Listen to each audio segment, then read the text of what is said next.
Bonjour, monsieur Olivier Servat. Bonjour. Vous êtes député de la Guadeloupe et aussi président de la délégation Outre-mer à l'Assemblée nationale. Alors merci tout d'abord d'avoir répondu à la sollicitation d'Outre-mer 360. C'est un plaisir. Alors vous avez remis le 20 septembre dernier au Premier ministre votre rapport de mission pour la valorisation et l'attractivité de la fonction publique ultramarine.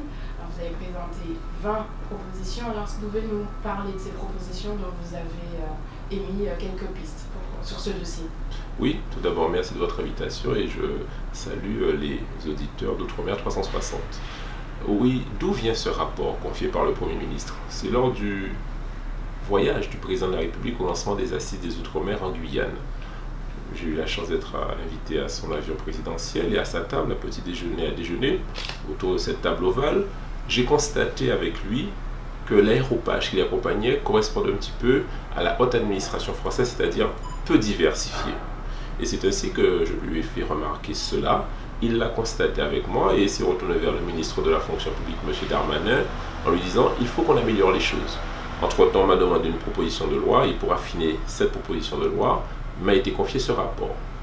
Nous avons eu cette fonctionnaire de haut niveau avec nous et nous avons parcouru l'ensemble des territoires ultramarins, qu'ils soient départements d'outre-mer ou collectivités d'outre-mer, et que ce soit en direct ou en visioconférence, que ce soit moi ou les fonctionnaires qui m'accompagnaient.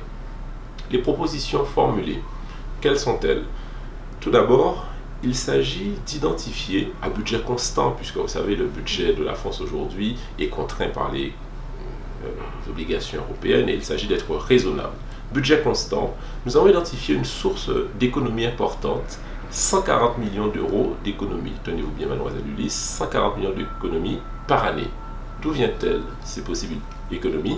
Elles viennent de ces indemnités d'éloignement versées à des fonctionnaires hexagonaux, métropolitains, mutés en Outre-mer, à peu près 20 mois de salaire sur 4 ans, parce que c'est vrai qu'il y a une cinquantaine d'années, l'éloignement par rapport à Mayotte, ou par rapport à Wallis-et-Futuna, ou par rapport à la Polynésie, ou à la Nouvelle-Calédonie, était important. Il fallait 25-30 jours de bateau. Aujourd'hui, quel que soit le point du globe, 24 heures. Donc, cette indemnité d'éloignement uniquement réservée, je le répète, aux fonctionnaires hexagonaux, mutés en Outre-mer, 20 mois de salaire sur 4 ans, 6 mois de rémunération supplémentaire, en plus de la surrémunération, elle n'a plus lieu d'être. Et en plus, elle est injuste puisqu'elle ne concerne que les hexagonaux, que les métropolitains, alors que, imaginez que vous soyez polynésienne et que vous soyez muté en Polynésie alors que vous avez travaillé quelques années à Paris, vous ne bénéficiez pas de cette indemnité d'éloignement. Donc c'est injuste. J'ai proposé de la supprimer. J'ai une oreille très attentive et intéressé du Premier ministre et une oreille aussi, parce que j'ai présenté ce rapport lors du passage en Guadeloupe du président de la République, très attentive du président de la République. Le timing méritait d'être vu, sûrement envisager cela sérieusement à partir de l'année prochaine, mais c'est un point de départ intéressant. Avec cela, qu'allons-nous faire? Parce que l'idée c'est de faire venir les forces vives, retourner les forces vives dans nos territoires ultramarins. La Guadeloupe ou la Martinique ont des problèmes démographiques importants. En Guadeloupe, on est passé sous la barre des 400 000 habitants. C'est inquiétant. Notre jeunesse, souvent restée là-bas, est mal formée et ne peut pas occuper les postes. Et surtout, ceux qui sont partis, qui sont bien formés, qui ont développé des compétences, ont parfois des difficultés à revenir parce que les postes disponibles sont occupés par d'autres. Eh bien, les faire retourner, c'est quoi? C'est tout d'abord leur permettre de passer des concours dans de bonnes conditions. Aujourd'hui, je prends un cas que je connais bien, imaginons que vous soyez professeur de physique-chimie et que vous ayez passé le concours de personnel de direction. Vous êtes muté dans l'Hexagone, 2 ans en formation, mais alors que vous aviez la surrémunération en Outre-mer, vous la perdez lorsque vous êtes en formation dans l'Hexagone. C'est une double sanction parce que vous êtes éloigné de votre famille, ça c'est un premier point. Vous avez sûrement un foyer et des coûts engagés, par exemple une maison avec votre conjoint ou sans votre conjoint sur votre territoire guadeloupéen, martiniquais ou ailleurs. Et en plus, vous devez venir ici pour avoir un nouveau foyer, une nouvelle maison, etc. Même si parfois il y a des logements de fonction. Et en plus, vous perdez la surrémunération quand vous êtes muté ici durant le temps de votre formation. c'est injuste. J'ai proposé à ce que, durant le temps de la formation uniquement, la surrémunération soit maintenue. Pourquoi? Pour encourager les fonctionnaires à monter de niveau, à occuper des postes à haute responsabilité et ainsi favoriser le retour des forces vives. Proposition qui a reçu un intérêt tout à fait favorable des membres du gouvernement et du président de la République. Il y a aussi une problématique, c'est créer des concours nationaux à affectation locale. Je m'explique. Certains fonctionnaires renoncent même à l'idée de passer un concours parce qu'ils savent que s'ils passent le concours, ils seront mutés dans l'Hexagone et ils n'ont pas de certitude de pouvoir rentrer chez eux à l'horizon 1, 2, 3, 4, 5 années. Donc, certains renoncent à passer ces concours. C'est fort dommage parce que, du coup, eh bien, ils n'ont pas la possibilité d'occuper des postes importants. Nous avons donc proposé la création de concours nationaux à affectation locale. Même si ce sont des concours nationaux, mais on est sûr, lorsqu'on est bien classé, d'être affecté dans son territoire d'origine. Donc c'est une avancée intéressante. Ensuite, nous avons évoqué la problématique liée aux postes souvent dans les directions ministères, État, préfecture ou les grands ministères. Souvent ces postes-là sortent au dernier moment.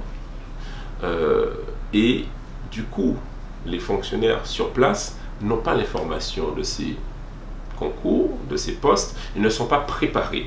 Nous avons donc proposé, et ceci a reçu l'assentiment sur l'ensemble des territoires ultramarins que nous avons visités, de créer une sorte de BIEP local. C'est quoi ça? Une bourse des emplois et des compétences locales, parce que deux critères pour qu'un fonctionnaire soit de qualité. Il faut qu'il soit bien formé, on a vu comment on peut le faire, il faut qu'il soit aussi mobile, il ne peut pas rester 30 ans à la même fonction parce qu'il risque de développer une certaine forme de lassitude. Et donc, comment encourager la mobilité, non pas forcément géographique, mais interfonction publique.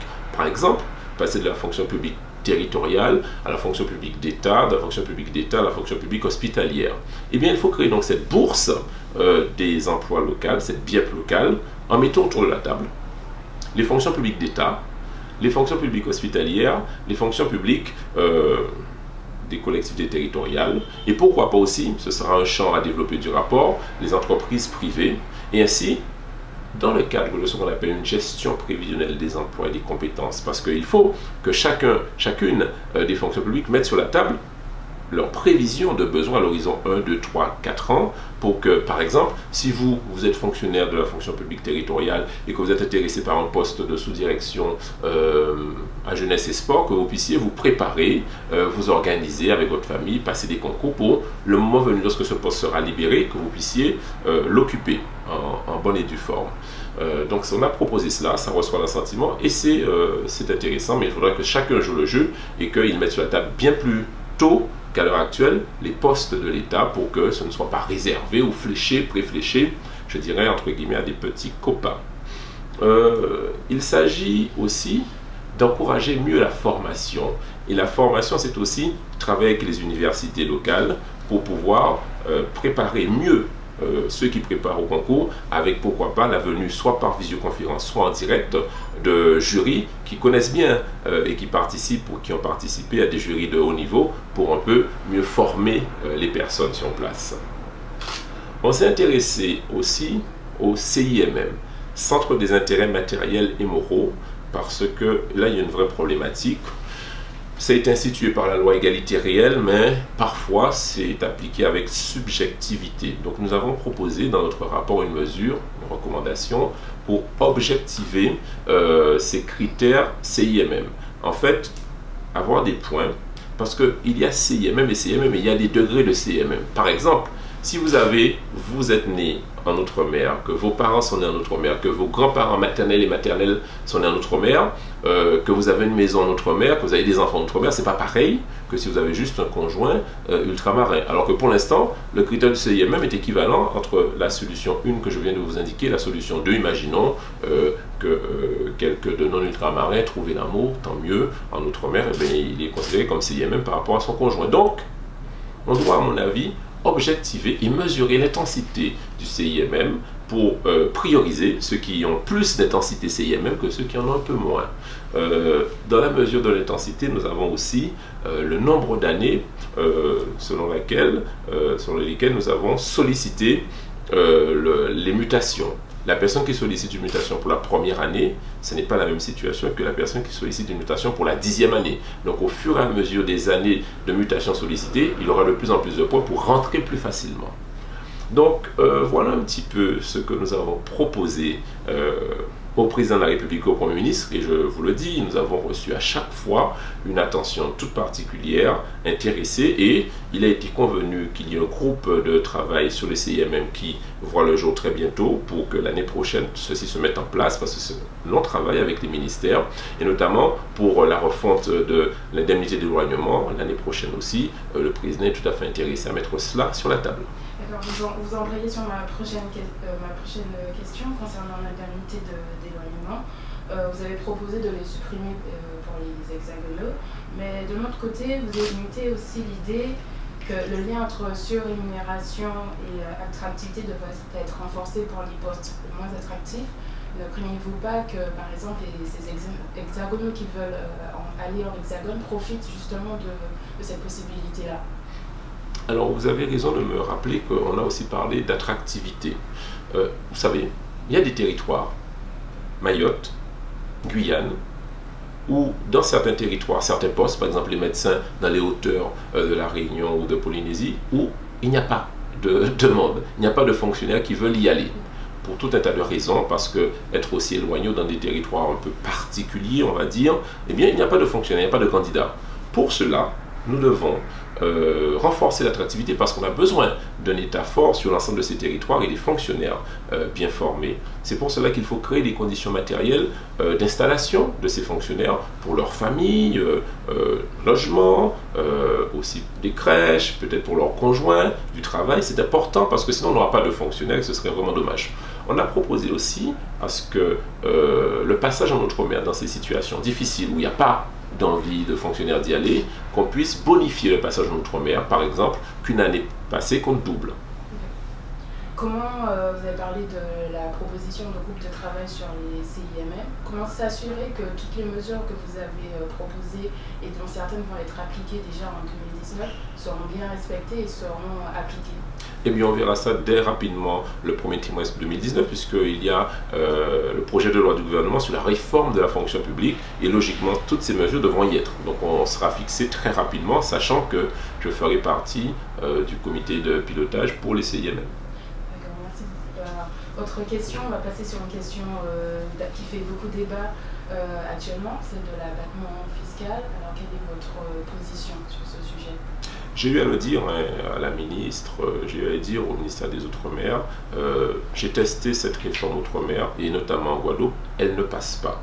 Donc il faudra, j'ai eu à le dire aussi, à ce que nous puissions, nous, parlementaires, notamment la délégation d'Outre-mer, proposer d'autres solutions pour pouvoir financer ce fonds exceptionnel d'investissement qui est important pour l'outre-mer parce qu'il faut pouvoir structurer, mettre des écoles, réparer les réseaux d'eau ou bien les énergies renouvelables. Par exemple, une des propositions que je formulerai, c'est de pouvoir mobiliser une partie de ces 140 millions d'euros dont je vous parlais tout à l'heure sur les indemnités d'éloignement des fonctionnaires métropolitains qui vont dans certains territoires pour pouvoir utiliser cette somme-là, une partie de cette somme pour le fonds exceptionnel d'investissement et non pas le prendre sur la réfaction d'abattement des 30% qui ne passe pas outre-mer. Alors Emmanuel Macron s'est rendu récemment aux Antilles. Il s'est exprimé notamment sur la politique du chlordécone.